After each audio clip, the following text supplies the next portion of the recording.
At 67 years old, he thought retirement would finally bring peace. Instead, it brought panic. When he checked his bank account, he had exactly $4,300 left. No pension, no rental income, just Social Security. His family believed he was financially stable, but the truth was they were completely wrong. And what he decided to do next shocked everyone, including himself. It was 6:40 in the morning. He sat at the kitchen table with his coffee growing cold. He logged into his bank account. $42,317.84. That was everything.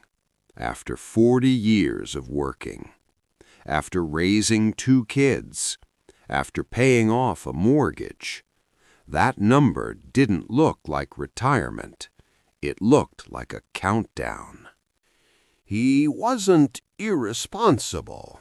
He worked consistently.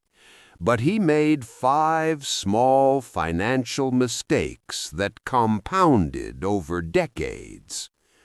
Kept most savings in a low-interest bank account, avoided stock market investing out of fear, cashed out part of his 401k at 52, helped his adult son financially for years, delayed serious retirement planning.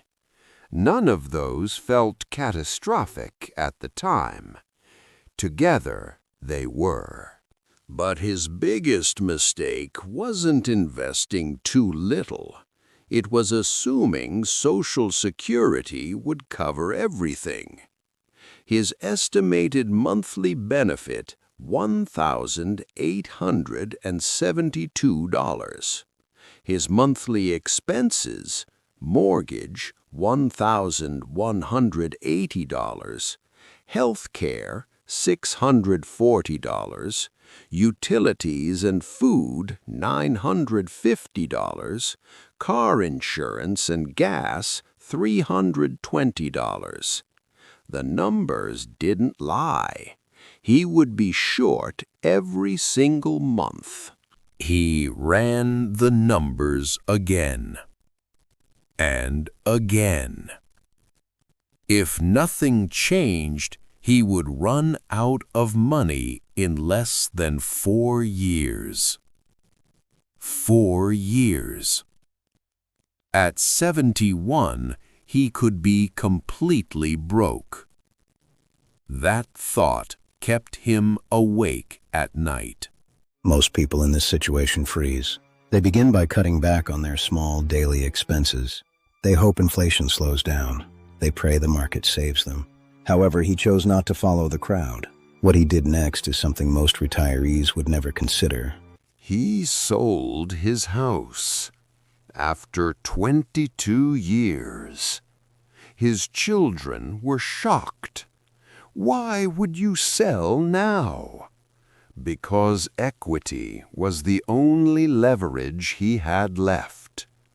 He downsized to a modest apartment. Lower maintenance, lower taxes, lower stress.